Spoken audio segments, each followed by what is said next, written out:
الحمد لله نحمده ونستعينه ونستغفره ونؤمن به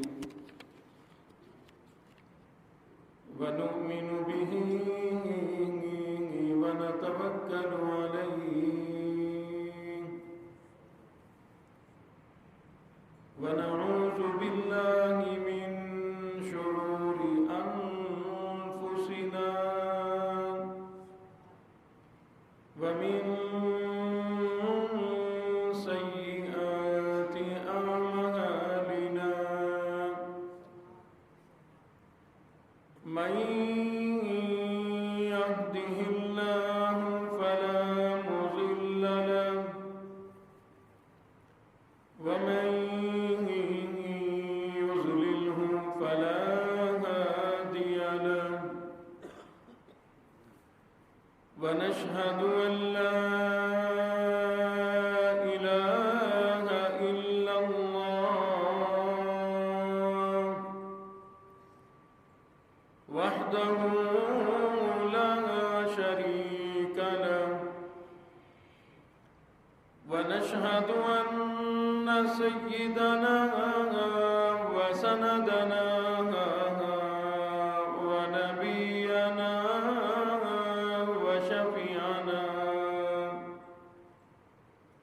وهادينا ومرشدنا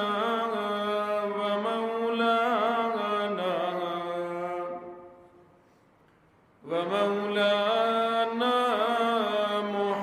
محمدا عبده ورسوله أرسله بالحق بشيرا ونذيرا صلى الله تعالى عليه وعلى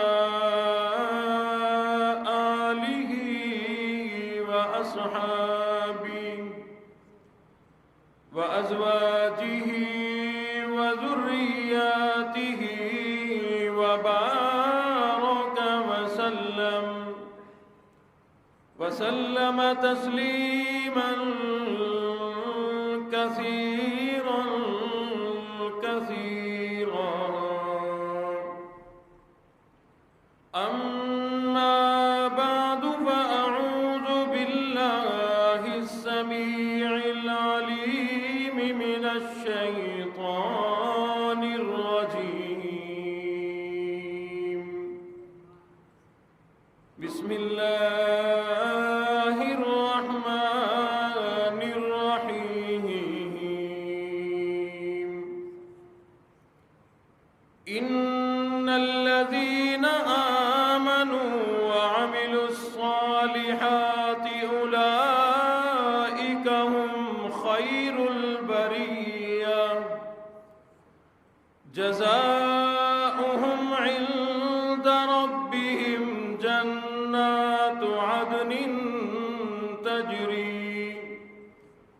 جنات عدن تجري من تحتها الأنهار خالدين فيها أبدا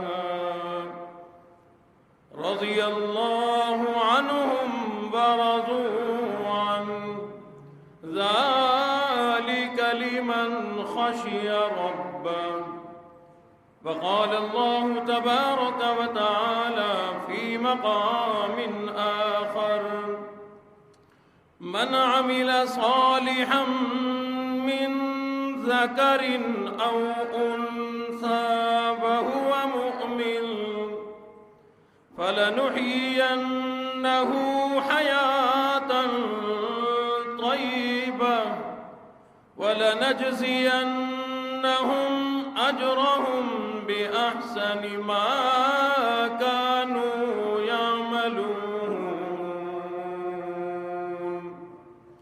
صدق الله مولانا العلي العظيم وبلغنا رسوله النبي الكريم ونحن على ذلك لمن الشاهدين الشاكرين والحمد لله رب العالمين. اللهم صل على محمد وعلى آل محمد كما صليت على إبراهيم وعلى آل إبراهيم إنك حميد مجيد. اللهم بارك على محمد وعلى آل محمد كما باركت على إبراهيم وعلى آل إبراهيم إنك حميد مجيد.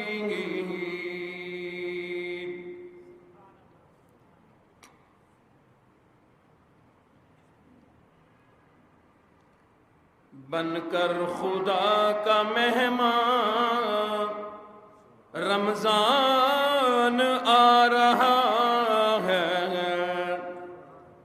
بن کر خدا کا مہمان رمضان آ رہا ہے. لے کر خوشی کا سامان رمضان آ رہا ہے. اے مجرمو مبارک، اے عاصیو مبارک، اے مجرمو مبارک، اے عاصیو مبارک، تم کو نوید غفران رمضان آ رہا ہے. بن کر خدا کا مہمان رمضان آ رہا ہے.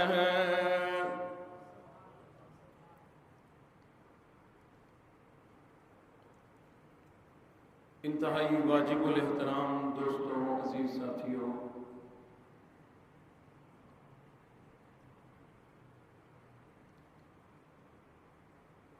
شعبان المعظم کا آج آخری جمعہ، آئندہ جمعہ زندگی رہی تو ہم رمضان کا روزے کی حالت میں جمعہ پڑھیں گے. حضور علیہ الصلوۃ والسلام رمضان کے چاند نظر آنے سے 2 چاند پہلے جو رجب کا چاند نظر آتا تھا، اس چاند کو کے نظر آتے ہی دعا فرمایا کرتے کہ مولا ہمیں رجب اور شعبان میں برکت عطا فرما اور ہمیں رمضان تک پہنچا. دعائیں فرمایا کرتے کہ مولا ہمیں رمضان کے مہینے تک پہنچا. اس سے ایک بات تو یہ پتہ چلی، امام الانبیاء کی اس دعا نے ہمیں بتلا دیا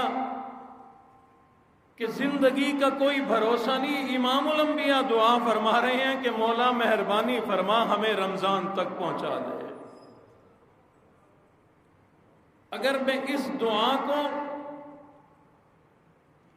کئی ساری احادیث کے تناظر میں تھوڑے سے الفاظ تبدیل کروں تو اس دعا میں بڑا مزہ ہے.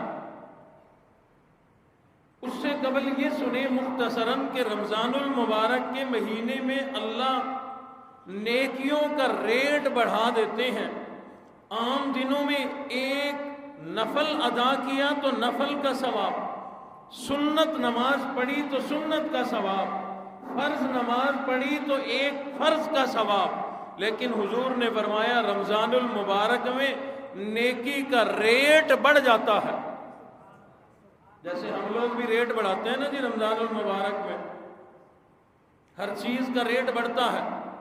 اللہ فرماتے ہیں تم اپنی چیزوں کا ریٹ بڑھاؤ، میں اللہ دین کا، قرآن کا، نیکیوں کا ریٹ بڑھاتا ہوں، عام دنوں میں کوئی 1,00,000 نفل نماز پڑھے، 1,00,000 نفل نمازیں مل کر ایک فرض کا مقابلہ نہیں کر سکتی۔ فرمایا رمضان المبارک میں کوئی ایک نفل نماز پڑھے، اللہ ایک فرض کے برابر ثواب عطا فرماتا ہے۔ نفل کا ثواب اتنا ہے تو فرض کا کتنا ثواب ہوگا؟ فرمایا حضور علیہ الصلوۃ والسلام نے رمضان المبارک میں ایک فرض ادا کرنے پہ اللہ کم سے کم 70 فرضوں کے برابر ثواب عطا فرماتا ہے۔ تو ان احادیث کی روشنی میں حضور دعا تو یہ فرماتے تھے، مولا ہمیں رمضان تک پہنچا۔ میں اس کا ترجمہ یوں کرتا ہوں کہ حضور دعا فرمایا کرتے تھے کہ مولا رمضان کی نیکیوں کے ذریعے ہمیں جنت میں پہنچا دے۔ اور اللہ بھی چاہتے ہیں کہ میرا بندہ جنت میں آئے، تبھی تو نفل کا ریٹ بڑھ رہا ہے، سنتوں کا ریٹ بڑھ رہا ہے، فرائض کا ریٹ بڑھ رہا ہے۔ ہر نیکی، ہر عبادت کا اللہ نے معاوضہ، صلہ، اجر، ثواب رمضان المبارک کے مہینے میں اتنا بڑھایا، حدیث شریف میں ہے کہ جتنا عبادت کا ثواب رمضان المبارک میں ملتا ہے، کسی اور دن میں، کسی اور رات میں اتنا ثواب نہیں ملتا۔ پتہ چلا پروردگار عالم مجھے، آپ کو، رسول اللہ صلی اللہ علیہ وسلم کے ہر امتی کو اللہ اپنے ہر بندے کو جنت دینا چاہتے ہیں، لیکن ہو کوئی ایسا جو جنت حاصل کرنا چاہے،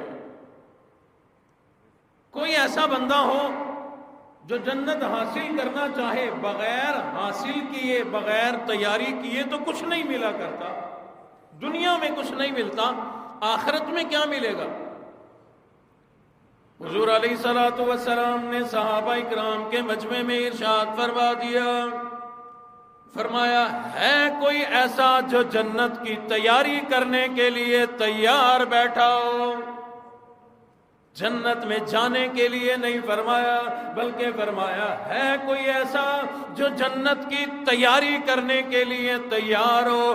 صحابہ کرام متوجہ ہو گئے، یقیناً کوئی قیمتی بات ارشاد فرمانے والے ہیں۔ حضور علیہ الصلوۃ والسلام نے پھر ارشاد فرمایا ہے کوئی ایسا بندہ، ہے کوئی اللہ کا ایسا بندہ جو جنت کی تیاری کرنے کے لیے تیار ہو۔ صحابہ سوچ میں پڑ گئے۔ امام الانبیاء نے جنت کے نقشے صحابہ کرام کو سمجھانے اور بتانے شروع کر دیے۔ حضور علیہ الصلوۃ والسلام نے فرمایا جنت ایسی جگہ ہے جو کبھی فنا نہیں ہوگی، جنت ایسی جگہ ہے جو کبھی ختم نہیں ہوگی، کبھی یہ فنا نہیں ہوگی۔ فرمایا جنت ایسی جگہ ہے جس میں پھولوں کے گلدستے جھوم رہے ہیں، جنت ایسی جگہ ہے جہاں خوشبوئیں نور کی لہلہا رہی ہیں۔ فرمایا جنت ایسی جگہ ہے جہاں کا پھل پک کر تیار ہو گیا۔ فرمایا جنت ایسی جگہ ہے جہاں نہریں ہیں مسلسل بہنے والی۔ فرمایا جنت ایسی جگہ ہے جہاں محلات ہیں، مکانات ہیں بلند و بالا۔ فرمایا جنت ایسی جگہ ہے جہاں انسان کو لباس ایسے ملیں گے جن میں کمی نہ آئے گی، لا تعداد لباس انسان کو مل جائیں گے، وہاں حکومت ملے گی، وہاں کامیابی ملے گی۔ فرمایا جنت ایسی جگہ ہے جہاں خوشیاں ہیں، جہاں سبزہ زار ہے، جہاں انعامات ہیں، نعمتیں ہی نعمتیں ہیں۔ فرمایا حضور نے کہ جنت میں یہ سب کچھ ملے گا، ہے کوئی جو جنت کی تیاری کے لیے تیار ہو؟ صحابہ اکرام نے عرض کر دیا کہ ہم لوگ تیار ہیں، جنت میں جانے کے لیے بھی، جنت کی تیاری کے لیے بھی۔ حضور نے دعا فرما دی، اے صحابہ اکرام کی جماعت، پروردگار عالم تمہیں جنت عطا فرمائے، جنت کے بالا خانے عطا فرمائے، لیکن یوں کہہ لو کہ انشاءاللہ ہم لوگ جنت کے لیے، جنت کی تیاری کے لیے تیار بیٹھے ہیں۔ اللہ اکبر۔ پتہ چلا کہ جنت ایسے ہی نہیں مل جائے گی، ہم جا کے لین میں لگ جائیں گے، اللہ رب العزت جنت کی ٹکٹ ہمیں دیتے رہیں گے۔ جنت ایسے نہیں ملے گی، فرمایا کہ جنت میں جانے کے لیے جنت کی تیاری کرنی پڑے گی، جنت کی تیاری کرنی پڑے گی۔ صحابہ اکرام رضوان اللہ تعالیٰ عنہم اجمعین کی جماعت نے تمام زندگی جنت کی تیاری کرنے میں گزار دی۔ جنت کی تیاری کرنے میں انہوں نے ہر عمل کیا، ہر نیکی کی، ہر عبادت کی، اپنے رب کو بھی راضی کیا، رسول اللہ صلی اللہ علیہ وسلم کو بھی راضی کیا۔ لوگوں نے، صحابہ اکرام نے جنت کی تیاری کے لیے، جنت کے حصول کے لیے، جنت کو پانے کے لیے مال کا بھی خرچہ کیا، مالی عبادت بھی کی، جانی عبادت بھی کی، سجدے بھی کیے، گرمی کے روزے بھی رکھے، روزے کی حالت میں جہاد بھی کیا، روزے کی حالت میں اپنی جانیں بھی قربان کر دی۔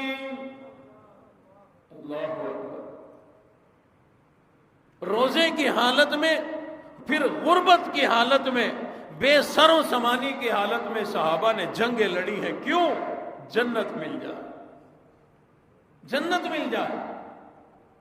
ہم لوگ رمضان المبارک کے مہینے میں سے گزر کر نہ ادب، نہ احترام، نہ عبادات، نہ صحیح طرح سے روزہ، کسی نے رکھے کسی نے نہیں رکھے۔ عید والے دن سارے کہہ رہے ہوتے ہیں مولا جنت دے دے، مولا جنت دے دے، اور جنت کی بارش ہونی ہے، جنت بارش کی صورت میں برسے گی۔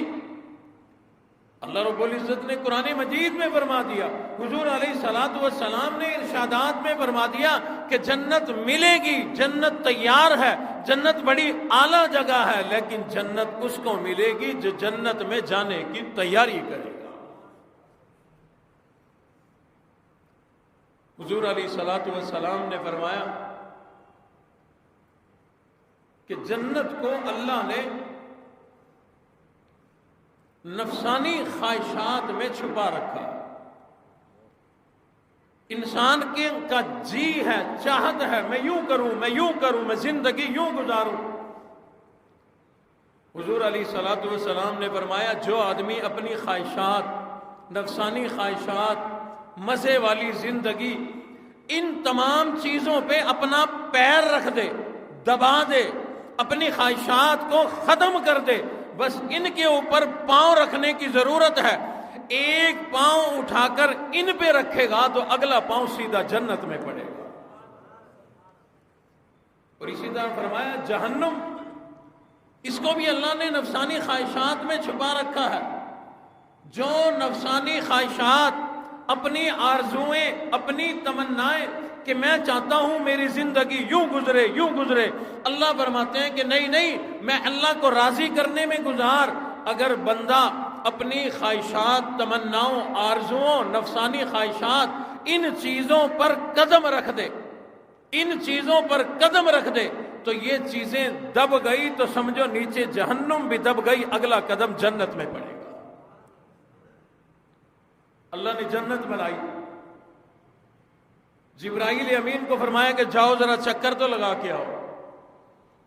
جبرائیل امین نے جب دیکھے نا محلات، مکانات، خوبصورتی، جنت کی بناوٹ، جنت کی خوشبوئیں، جنت کا ماحول جب دیکھا تو واپس آئے، عرض کی مولا اتنی سونی، اتنی پیاری جنت، میں آپ کی عزت کی قسم کھا کے کہتا ہوں کہ جو بھی ان نقشوں کو سنے گا، جس کے کانوں میں آواز پڑے گی کہ جنت بڑی حسین و جمیل، خوبصورت، بلند و بالا مکانات، محلات، باغات، پھل پکے ہوئے، سونے چاندی سے بنی ہوئی اتنی اعلیٰ جنت، جو سنے گا وہ سب کچھ چھوڑ کے جنت میں جائے گا۔ اللہ رب العزت نے جنت کو تھوڑا سا لپیٹا، انسان کی خواہشات میں، آرزوؤں میں، تمناؤں میں، دنیا سے محبت میں لپیٹا۔ فرمایا جبرائیل اب ذرا ایک چکر لگا کے آؤ۔ جبرائیل امین جب یہ دوسرا چکر جنت کا لگا کر کے آئے، جنت کو رب کائنات نے لذات میں، خواہشات میں لپیٹا ہوا کہ جو لوگ لذات میں دنیا کے اندر زندگی گزار کے آئیں گے، اپنی من چاہی زندگی گزار کے آئیں گے، وہ جنت کو نہیں پا سکیں گے۔ جب یہ حال دیکھا جبرائیل امین نے آ کر عرض کر دی، مولا آپ کی قدرت کی قسم، آپ کی غلبے کی قسم، اب تو یوں لگتا ہے کہ کوئی ایک آدمی بھی جنت میں نہیں جا سکے گا۔ پروردگار عالم نے جہنم بنائی، جبرائیل کو فرمایا جاؤ ذرا جہنم کا چکر لگا کے آؤ، عذابات دیکھ کے آؤ، جہنم میں جلنے والی آگ دیکھ کر کے آؤ، جہنم کے کیڑے دیکھ کے آؤ، بچھو دیکھ کے آؤ۔ وہاں کے بچھو خچر کے برابر ہوں گے، پہاڑوں کے برابر ہوں گے، ایک آگ کا انگارہ پہاڑ کے برابر ہوگا۔ یہ سارے معاملات دیکھ کر کے آؤ۔ جبرائیل امین نے جب جہنم دیکھی کانپ اٹھے، آ کر کے عرض کر دی، مولا آپ کی عزت کی قسم، ان عذابات کا تذکرہ جو بھی بندہ سن لے گا اپنے آپ کو جہنم سے محفوظ رکھے گا، کبھی جہنم میں نہیں جائے گا۔ اللہ نے پھر لذتوں سے لپیٹا، یہ دنیا کے مزوں سے لپیٹا۔ فرمایا اب دیکھ کے آؤ۔ دیکھ کر آئے، ہاتھ جوڑ دیے، مولا آپ کے غلبے کی قدرت کی قسم، اگر آپ کے بندے ان لذتوں میں بھٹک گئے، ان لذتوں کے چکر میں پڑ گئے تو لگتا ہے کہ سارے جہنم میں جائیں گے۔ ہے تو بہت اعلیٰ جگہ جنت، لیکن ان جنت کے نقشوں پہ کوئی یقین کرنے والا ہو، جنت میں جو مزے والی زندگی ملے گی اس پر کوئی بھروسہ کرنے والا ہو، یقین کرنے والا ہو،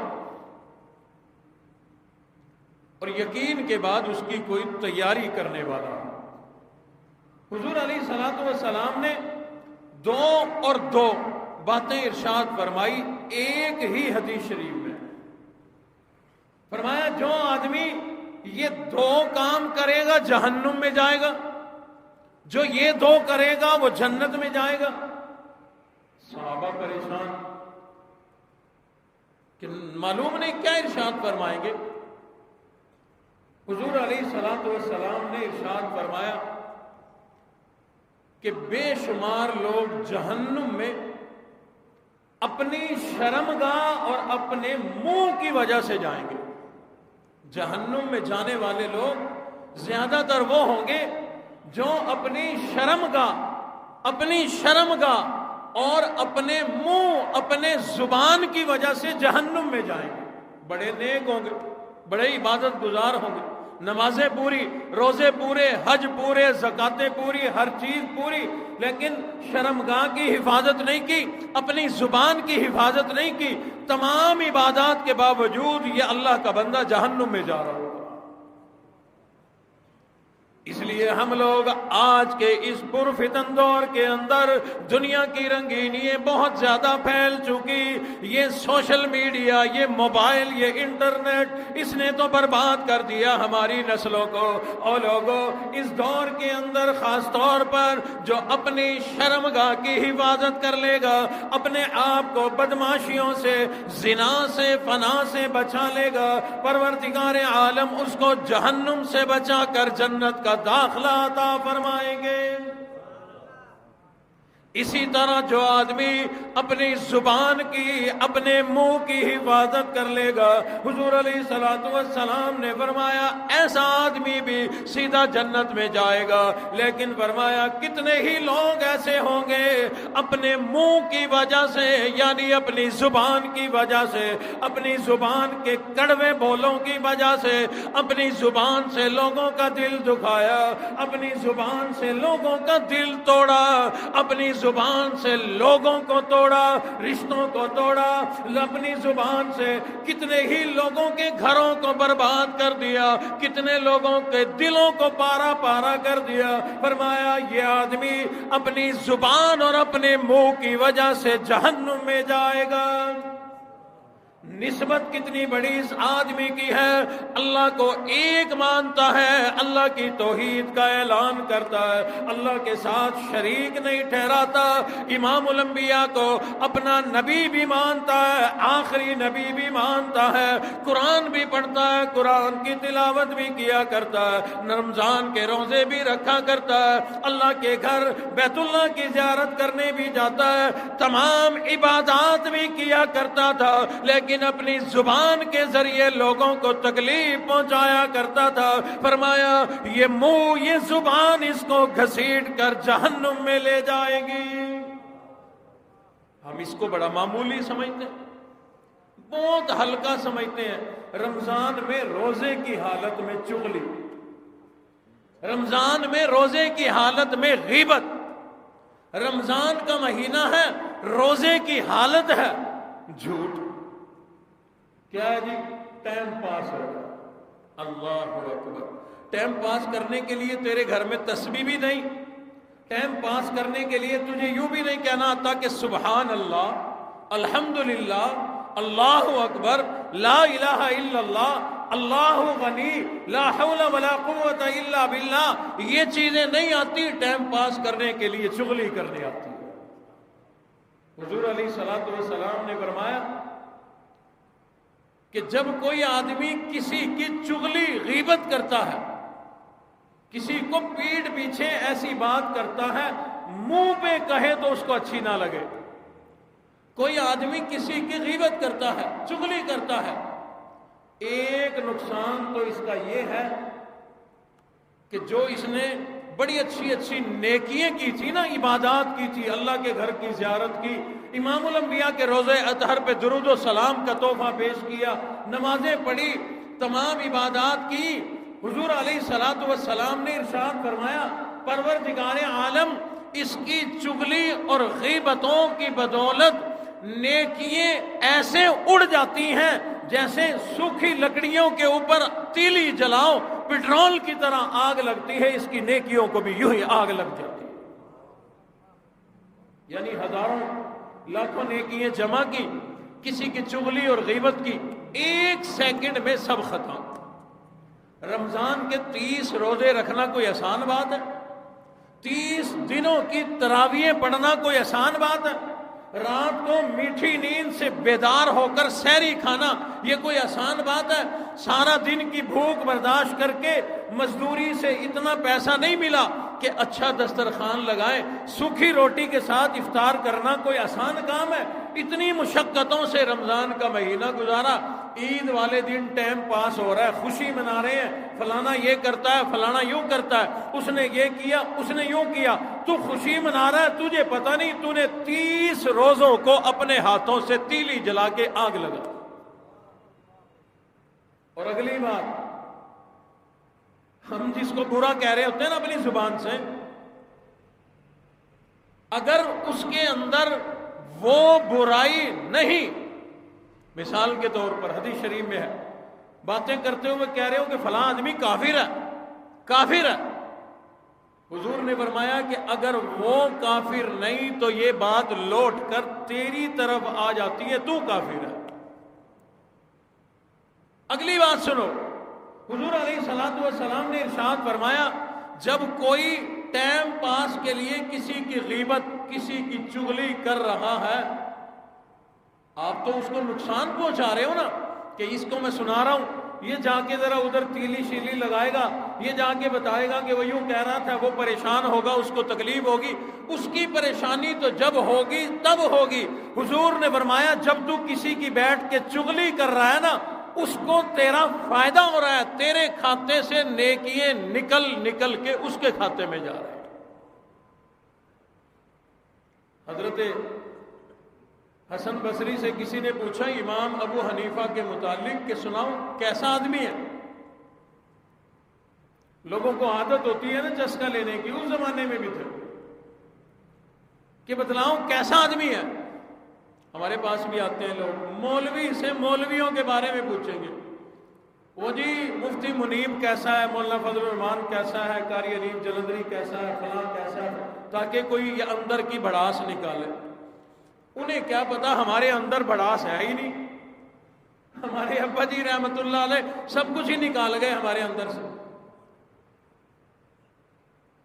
تو حضرت حسن بصری سے کسی نے سوال کیا امام اعظم ابو حنیفہ کے متعلق کیسا آدمی ہے؟ اللہ اکبر، سمجھ گئے کہ پوچھنا کیا چاہتا ہے۔ عجیب جواب دیا، فرمایا کنجوس آدمی ہے، بخیل آدمی ہے۔ اب وہ جس نے سوال کیا تھا وہ بھی چسکا لینا چاہتا تھا نا، انہوں نے کہا نا بخیل آدمی ہے، یہاں سے سنا اور پہنچ گئے وہاں جا کر کہہ دیا کہ یوں کہہ رہے ہیں کہ بخیل آدمی، کنجوس۔ کہا جی بہتر جانتے ہوں گے۔ کہنے لگے نہیں بتاؤ ایسی کیا بات ہے آپ کے اندر؟ کہا مجھے نہیں پتا، جنہوں نے کہا انہی سے جا کے پوچھو نا کہ میرے اندر بخل کیا دیکھا، کنجوسی کیا دیکھی، کیا ایسا معاملہ دیکھا؟ وہ آدمی آ گیا کہ حضرت وہ آپ نے کہا تھا کہ بخیل ہے، کنجوس ہے، مکھی چوس ہے، حد درجے کے بخیل ہیں، کیا بخل ہے، کیا کنجوسی ہے؟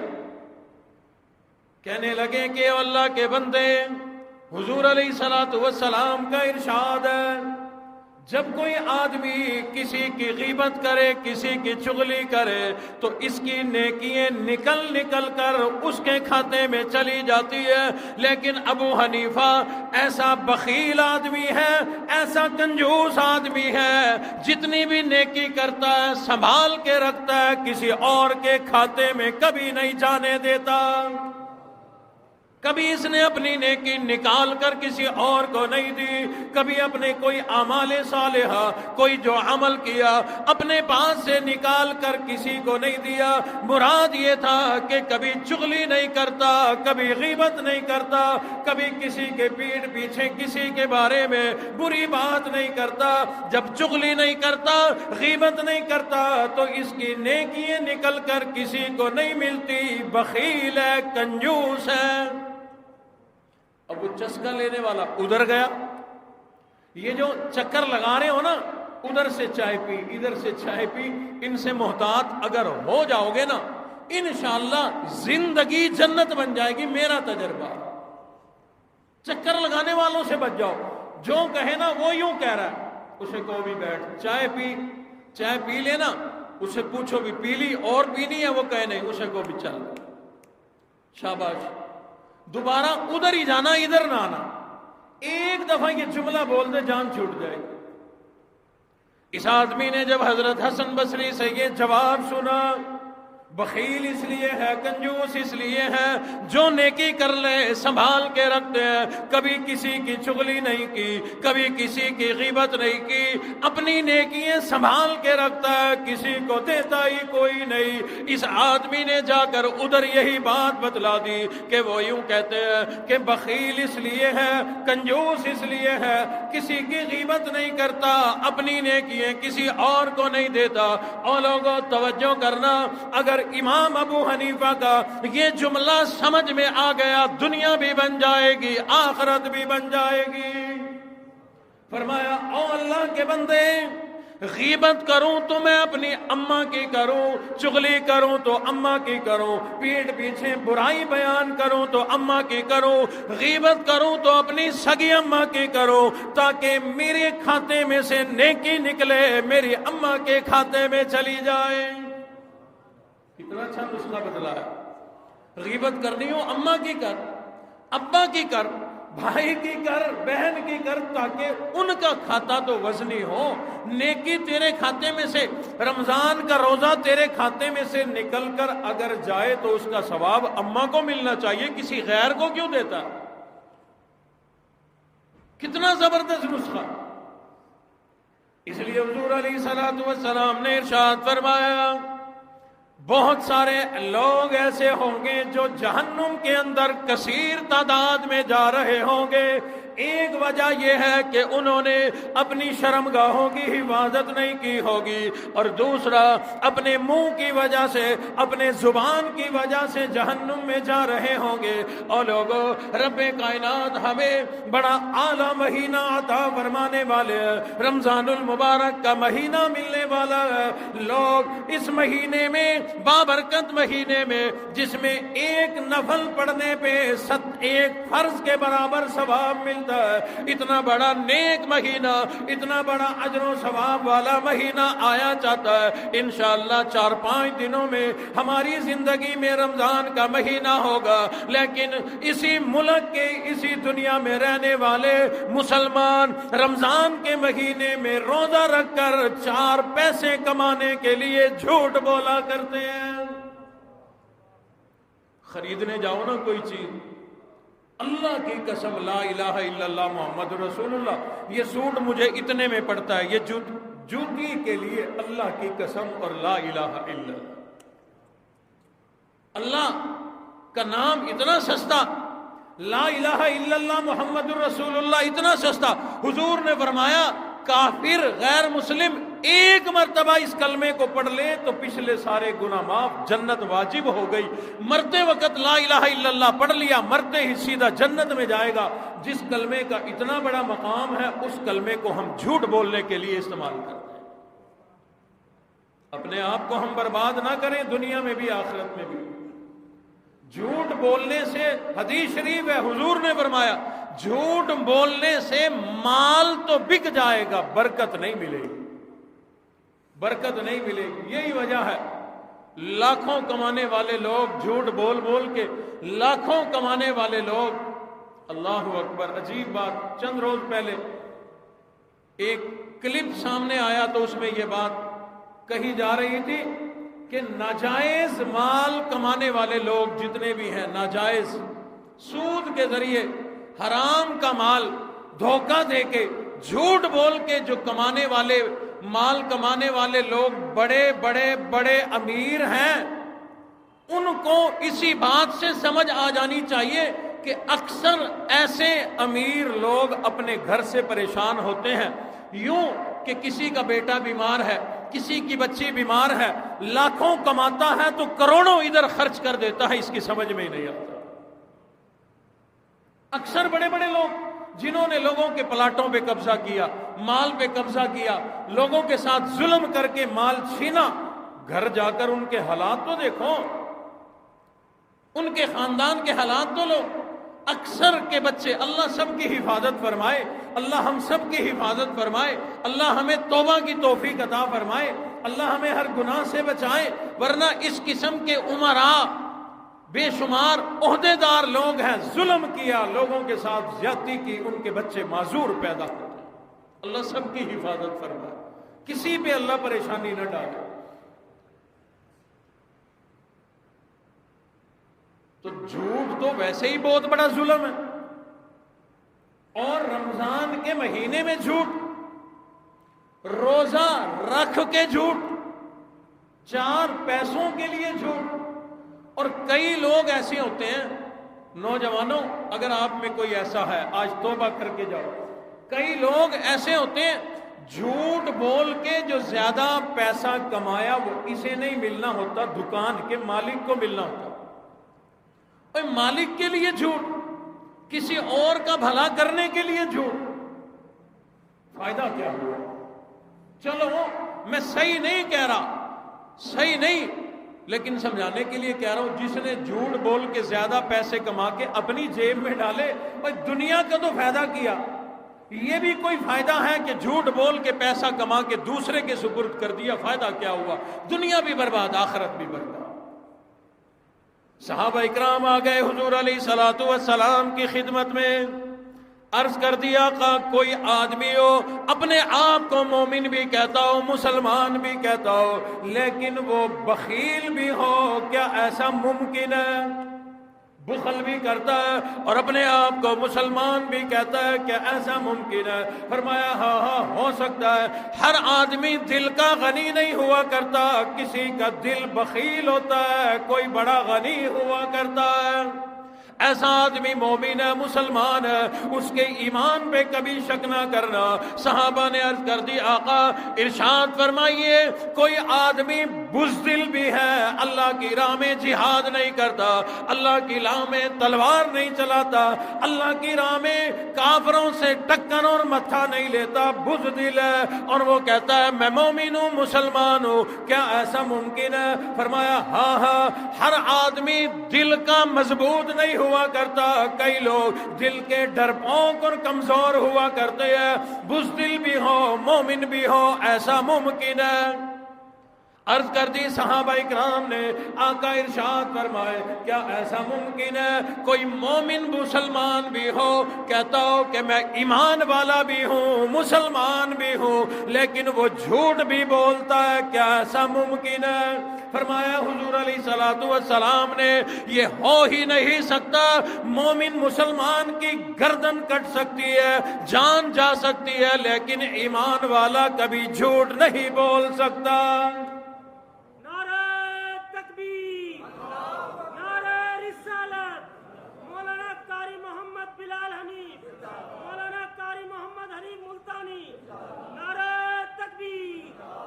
ہم اپنی زندگیوں پہ غور کریں، ہمیں کوئی اور کہے کہ تم مومن کوئی نہیں، اس بات کا انتظار نہ کرو، اپنے حالات خود دیکھ لیں۔ اگر ہم جھوٹ بولتے ہیں تو حضور نے فرمایا ہو ہی نہیں سکتا کہ جھوٹ اور ایمان اکٹھا کسی مسلمان کے اندر ہو۔ اس کا مطلب یہ نہیں کہ جھوٹ بولنے والا کافر ہو گیا، یہ سمجھانا مقصود ہے کہ ہو ہی نہیں سکتا مومن مسلمان ہو اور جھوٹ بولے، ہو ہی نہیں سکتا۔ میں آپ کو کہوں کہ ایسا ممکن ہے، میرے سوال کا جواب دو کہ ایک مسلمان ہے مندر میں جا کے نماز پڑھتا، آپ کہو گے کہ نہیں، مسلمان ہو مندر میں جائے، ہو نہیں سکتا۔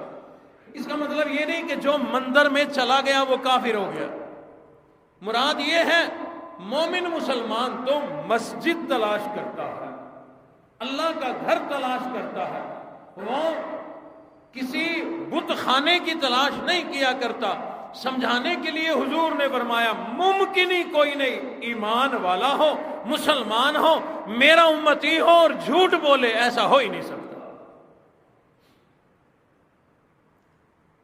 ہمارے ابا جی رحمت اللہ علیہ وہ واقعہ سنایا کرتے تھے نا،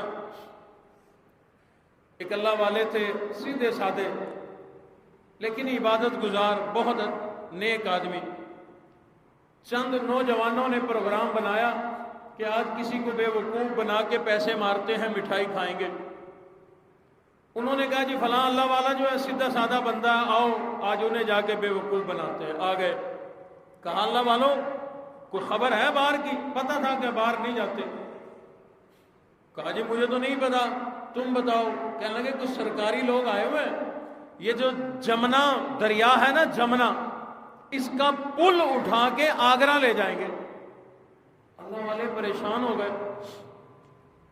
مثال کے طور پہ یہ قاسم پور کالونی نہر کا پل ہے، اگر یہ کوئی ہمارے پیچھے اٹھا کے لے جائے ابھی، تو آج جتنے ساتھی شہر سے آئے ہوئے ہیں، یہ بھائی عبداللہ صاحب ہیں، بھائی صدیق ہیں، بھائی عبدالخالی، یہ سارے لاہور سے بٹی صاحب آئے بیٹھے ہیں، ان سب کا ادھر کا داخلہ بند، یہ یہیں پھنسے رہیں گے، ادھر ہی رہ جائیں گے۔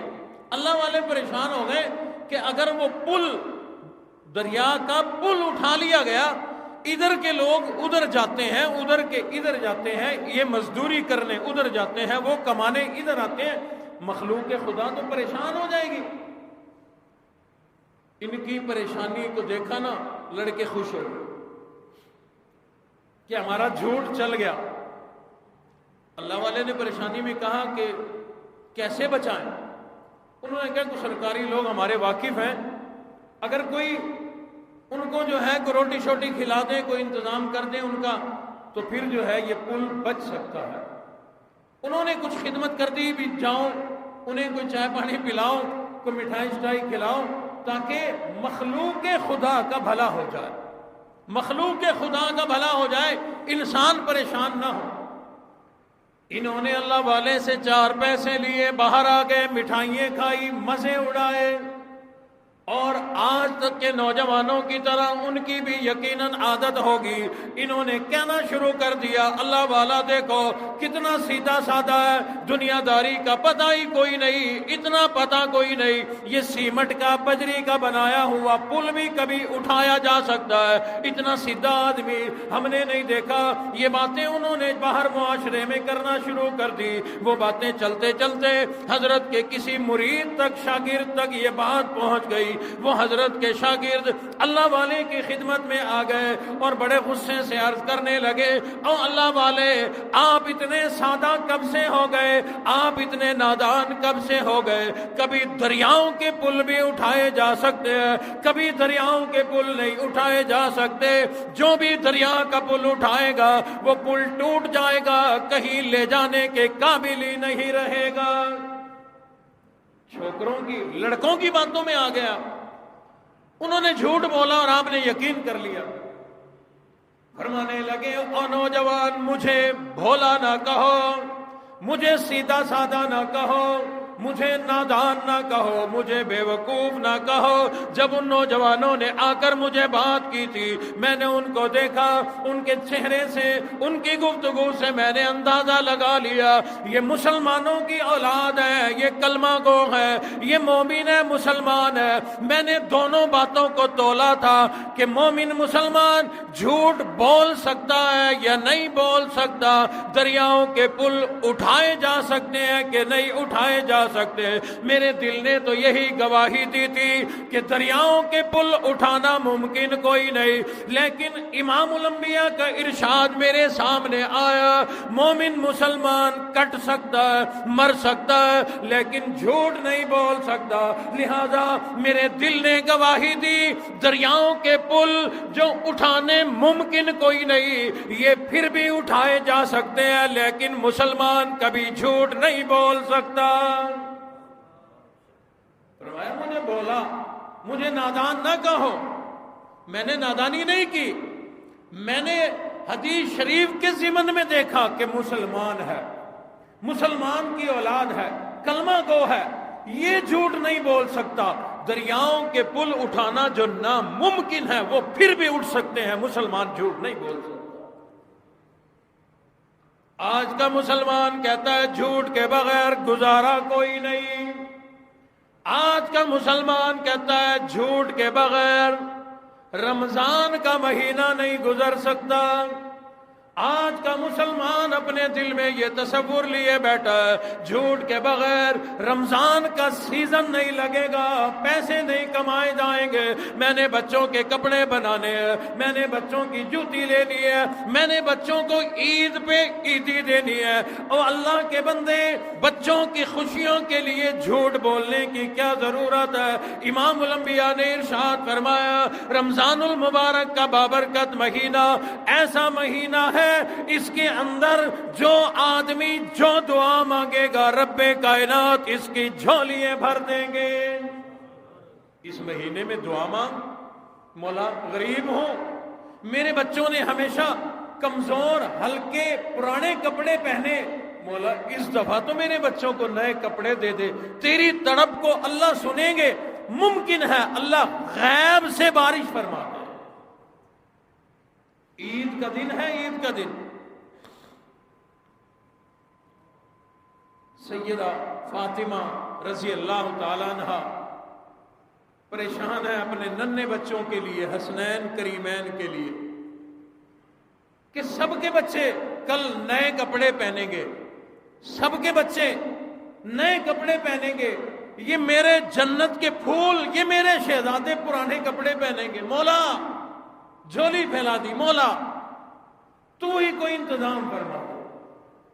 تھوڑی دیر گزری، نئے کپڑے گھر میں آئے پڑے تھے، نئے کپڑے۔ ان لوگوں کا یقین تھا، بھروسہ تھا، بچوں کو غسل دیا، نئے کپڑے پہنا کے ابا کے پاس بھیج دیا، امام الانبیاء کے پاس بھیج دیا۔ اے میرے ابا جان، اے اللہ کے محبوب نبی، میں نے اللہ سے دعا مانگی تھی اور یہ کپڑے کوئی آیا اور دے گیا۔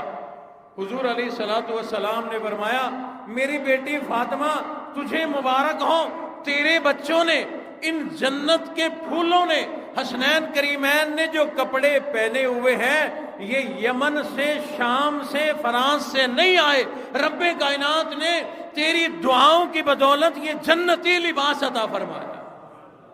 مانگ تو صحیح اللہ سے، اللہ کی ذات پہ بھروسہ تو کر، امام الانبیاء کی زبان مبارک پہ بھروسہ تو کر کے دیکھ۔ اس رمضان میں اللہ سے جھوٹ نہ بولتے ہوئے، نہ کماتے ہوئے اللہ کے سامنے جھولی پھیلا کے تو دیکھ۔ ہمیں حق تو نہیں پہنچتا کہ ہم اللہ کو آزمائیں، حق نہیں پہنچتا، ہم کہاں وہ ہستی کہاں، ہمیں حق نہیں پہنچتا، مسئلہ بھی نہیں ہے، فتویٰ بھی نہیں ہے، علماء کی اجازت بھی نہیں ہے۔ میں اجازت دے رہا ہوں اس رمضان المبارک میں اپنے اللہ کو آزما کے تو دیکھ۔ اس رمضان میں جھوٹ نہ بول کے کما، فراڈ نہ کر کے کما، دھوکہ نہ دے کے سیزن لگا، پہلے سے زیادہ دولت تیرے گھر میں نہ آئے تو پھر کیا۔ جو اس ذات پہ بھروسہ کرے وہ ذات کبھی کسی کو نامراد نہیں فرماتی، وہ ذات اس بندے کو کامیاب فرماتی۔ بہرحال حضور علیہ الصلوۃ والسلام نے فرمایا بہت زیادہ لوگ جہنم میں جائیں گے اپنی شرمگاہ اور اپنی زبان، اپنے منہ کی وجہ سے، اور فرمایا بے شمار لوگ جنت میں جائیں گے اللہ کی ذات پہ بھروسہ، تقوی اختیار کرنے پر اور حسن اخلاق کی وجہ سے، حسن اخلاق کی وجہ سے بے شمار لوگ جنت میں جائیں گے۔ کتنا آسان نسخہ جنت کا ہمیں بتلا دیا کہ صرف اللہ سے ڈرو، تقوی اختیار کرو۔ رمضان المبارک کا مہینہ ہمیں تقوی ہی دینے کے لیے آتا ہے۔ فرمایا اللہ رب العزت نے اے ایمان والوں روزے رکھو رمضان کے، تم پر فرض کیے گئے جیسے پہلی امتوں پر، پہلے لوگوں پر فرض تھے۔ فرمایا لعلکم تتقون، تاکہ تم تقوی والے متقی بن جاؤ۔ رمضان کا مہینہ متقی بنانے کا، لعلکم تتقون کا مہینہ ہے تاکہ تم پرہیزگار متقی بن جاؤ۔ اور حضور نے فرمایا کتنے لوگ ایسے ہوں گے جو اپنے تقوی اختیار کرنے کی بدولت جنت میں جائیں گے۔ پتہ چلا رمضان کا مہینہ جنت کمانے کا ذریعہ۔ اسی طرح فرمایا کہ بہت سارے لوگ ایسے ہوں گے جو جنت میں جائیں گے اپنے حسن اخلاق کی وجہ سے، نرم گفتگو کی وجہ سے، میٹھی گفتگو کی وجہ سے۔ جو آدمی اپنی زبان سے ٹوٹے ہوئے دلوں کو جوڑ دے، جو آدمی اپنی اچھی گفتگو کی وجہ سے اجڑے ہوئے گھروں کو بسا دے، جو آدمی اپنی میٹھی نرم گفتگو، پیاری گفتگو کی بدولت ٹوٹے ہوئوں کو جوڑ دے، فرمایا وہ آدمی جنت میں جائے گا۔ گزشتہ جمعے میں نے آپ کو سنایا تھا واقعہ، حضور نے فرمایا عائشہ آج میں بڑا خوش ہوں، مانگ کیا مانگتی ہے، مانگ کیا مانگتی ہے، میں جھولی پھیلاؤں گا اللہ عطا فرمائیں گے۔ عرض کی ابا اگر اجازت ہو، میں اللہ کے محبوب نبی اجازت ہو میں اپنے ابا سے مشورہ کر کے آؤں کہ میں نے آپ سے کیا مانگنا، قربان جائے، اپنے ابا سے پوچھاؤں کہ میں نے آپ سے کیا مانگنا ہے۔ فرمایا ٹھیک ہے، اپنے ابا سے مشورہ کر لو۔ اب ابا اور بیٹی کا مشورہ ہو رہا ہے، صدیق اور صدیقہ آپس میں مشورہ فرما رہے ہیں۔ حضرت عائشہ نے عرض کر دی ابا جان سے، حضرت ابو بکر صدیق سے، آج امام الانبیاء کا دریائے رحمت جوش میں ہے، فرمایا ہے مانگو کیا مانگنا ہے، آپ مشورہ دیں میں کیا مانگوں۔ فرمایا بیٹی پہلے وعدہ کر، جو مانگو گی اور جو ملے گا وہ مجھے بھی بتاؤ گی۔ فرمایا ابا وعدہ ہو گیا۔ حضرت ابو بکر صدیق نے فرمایا جاؤ، امام الانبیاء نے ابھی تک وہ ساری باتیں ہمیں نہیں بتلائی جو راز و نیاز کی باتیں عرش پر بیٹھ کر ہوئی تھی۔ معراج کی رات عرش پر بیٹھ کر اللہ اور رسول اللہ صلی اللہ علیہ وسلم میں باتیں ہوئی تھی، ابھی ساری نہیں بتلائی حضور نے۔ جا کر کے عرض کرو کہ ان باتوں میں سے کوئی ایک بات بتا دو۔ فرمایا کہ ٹھیک ہے. حضور کی خدمت میں حاضر ہو گئی. عرض کی آقا کوئی ایک بات تو بتاؤ جو ابھی تک نہیں بتائی, جو تنہائی میں اللہ کے عرش پر بیٹھ کر آپ کی اور آپ کے رب کی گفتگو ہوئی تھی. حضور نے مسکرا دیا. فرمایا اور صدیقہ تیرے ابا صدیق کے کیا کہنے ہیں, علم والا ہے نا, علم والا, علم ہی مانگا کہ اور علم مل جائے. حضور علیہ السلام نے ارشاد فرمایا اے عائشہ, میرے رب نے ارشاد فرمایا اے میرے محبوب نبی, آپ کا کوئی بھی امتی, اللہ کا کوئی بھی بندہ جو کسی ٹوٹے ہوئے دلوں کو جوڑ دیا کرے گا اپنی میٹھی زبان سے, اپنی نرم گفتگو سے, اپنے حسن اخلاق کی بدولت, جو ٹوٹے ہوئے دلوں کو آپس میں جوڑ دیا کرے گا, میں رب کائنات اس آدمی کو اپنی گارنٹی پہ جنت عطا فرماؤں گا.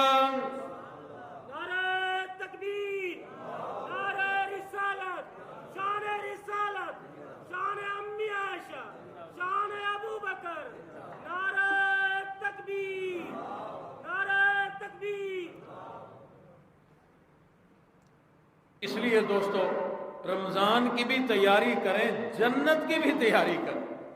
حضور علیہ السلام نے صحابہ کو فرمایا نا, کون ہے جو جنت کی تیاری کے لیے تیار ہے. ایک بات تو یہ ہے کہ ہمیں پتہ کوئی نہیں کہ جنت ہے کس بلا کا نام, کس چیز کا نام.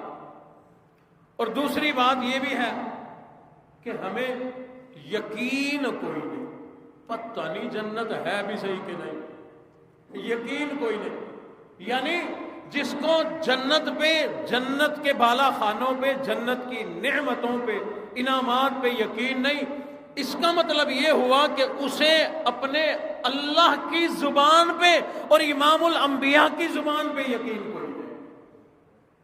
کیونکہ اللہ نے جنت کے نقشے قرآن میں بتلائے. سورۃ الدہر, جس کو سورۃ الانسان بھی کہا جاتا ہے, 29ویں سپارے کی آخری سے پہلی سورت, گھر جا کے پڑھو. اللہ نے جنت دکھائی ہے, اللہ نے جنت دکھائی ہے. حضور علیہ السلام نے ایک موقع پر جب یہ سورۃ الدہر نازل ہوئی, قریب ایک صحابی بیٹھے ہوئے تھے. اس صحابی کو حضور علیہ السلام نے پوری سورۃ الدہر سنا دی. هل اتى على الانسان حين من الدهر لم يكن شيئا مذکورا. حضور نے یہ پوری سورت سنائی. اس میں جنت کے نقشے موجود ہیں, جنت کے بالا خانے ہوں گے, جنت کس چیز سے بنی ہوگی, جنت میں کیا کیا انعامات ملیں گے. حضور علیہ السلام نے یہ پوری سورت جب اس صحابی کو سنائی, اس کے صحابی کے دل میں جنت میں جانے کا اتنا شوق پیدا ہوا, ایک چیخ ماری, اس کی روح پرواز کر گئی.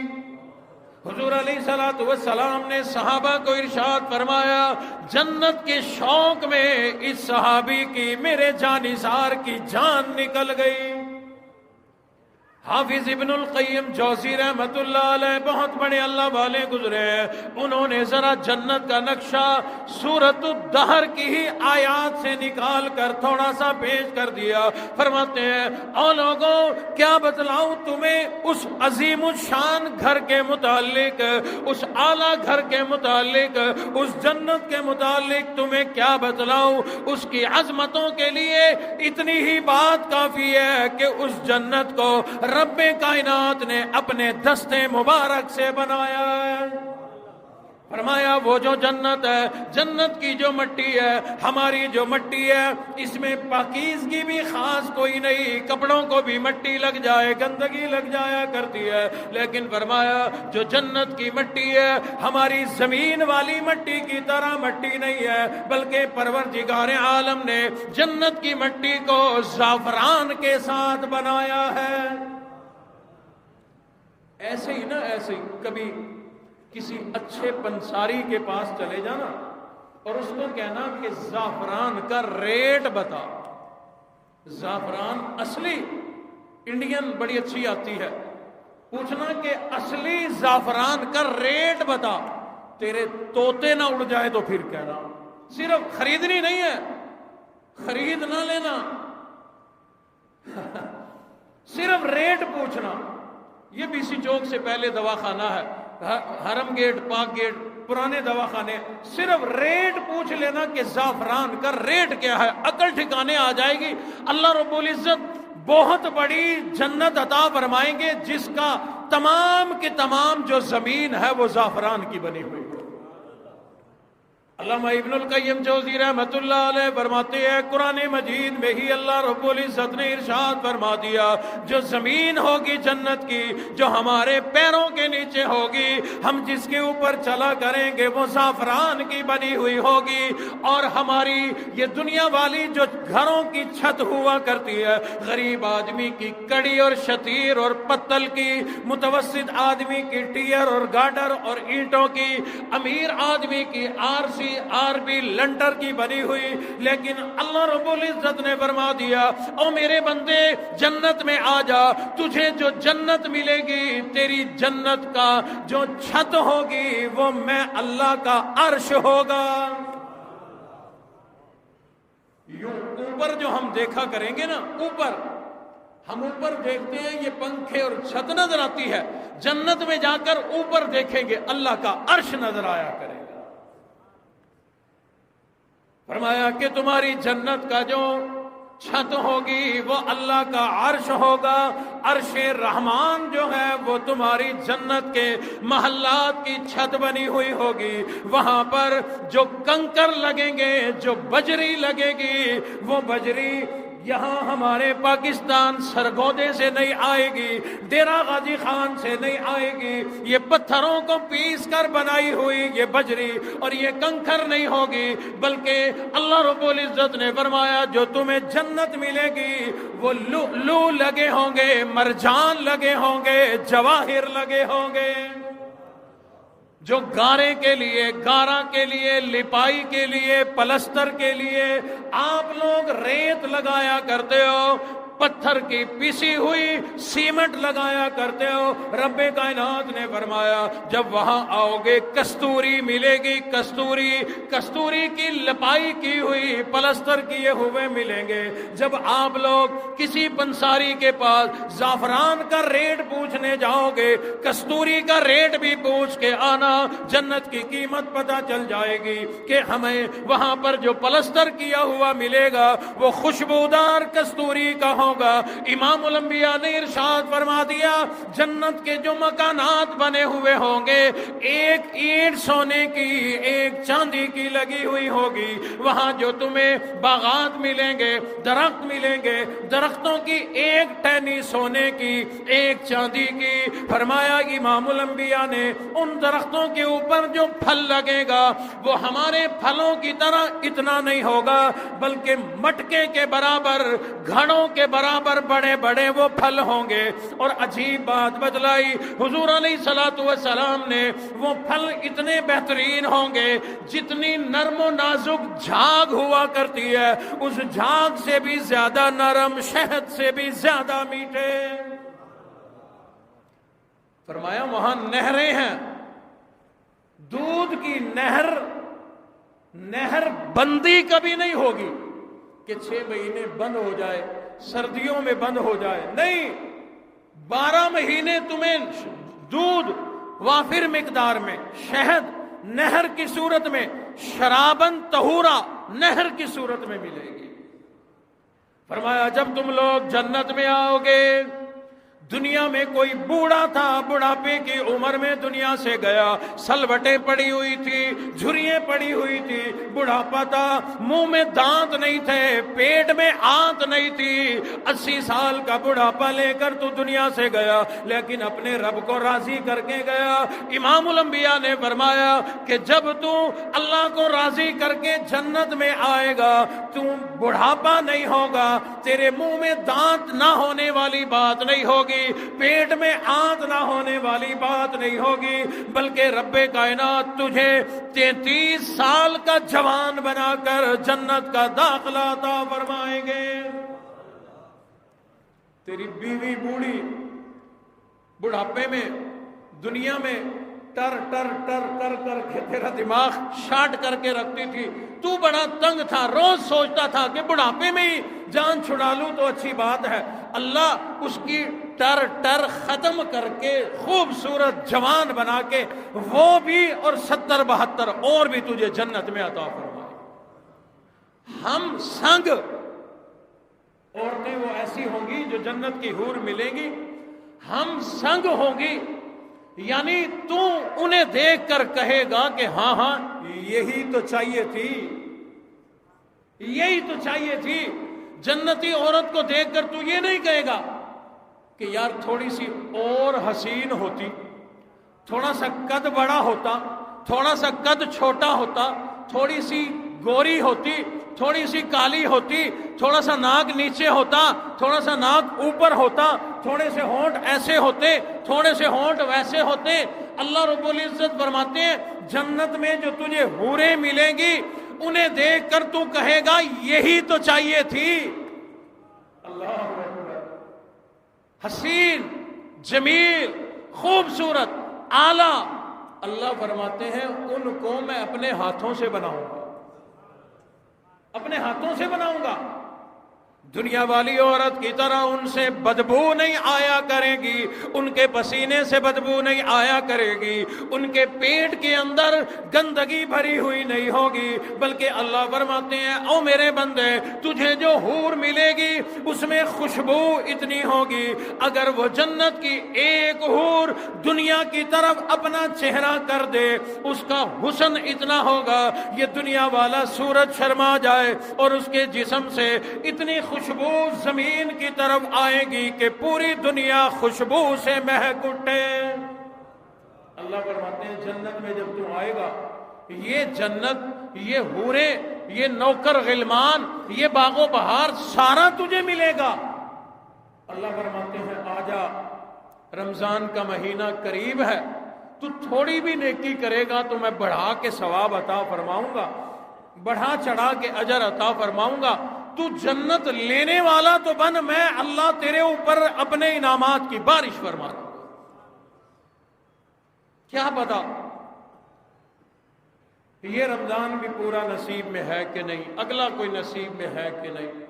غنیمت جانا، اس دفعہ تو ایسا زور لگاؤ، ایسا سیزن کماؤ، اس دفعہ رمضان کا ایسا سیزن کماؤ کہ جب عید کا چاند نظر آئے تو ہمارے لیے جنت کی خوشخبری لے کر کے آئے۔ سارے محنت کریں گے نا جی اس بات پہ، اپنا شیڈول بناؤ، یہ 3-4 دنوں میں شیڈول بناؤ اور اگلے دن سے اس پہ عمل شروع کر دو کہ ہم نے اس ترتیب سے رمضان گزارنا ہے۔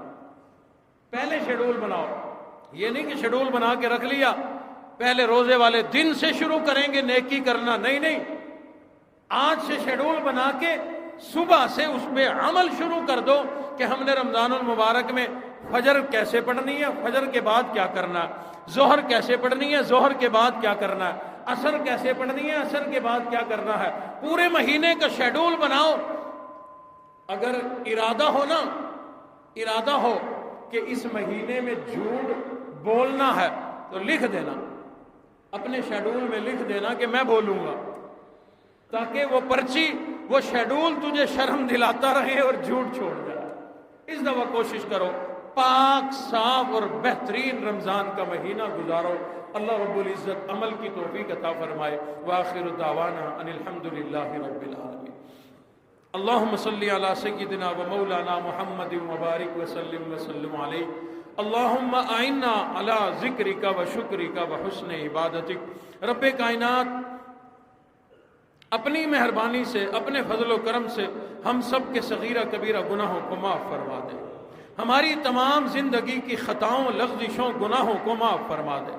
رب کائنات جو کچھ کہا اور سنا اس پر عمل کرنے کی توفیق عطا فرما۔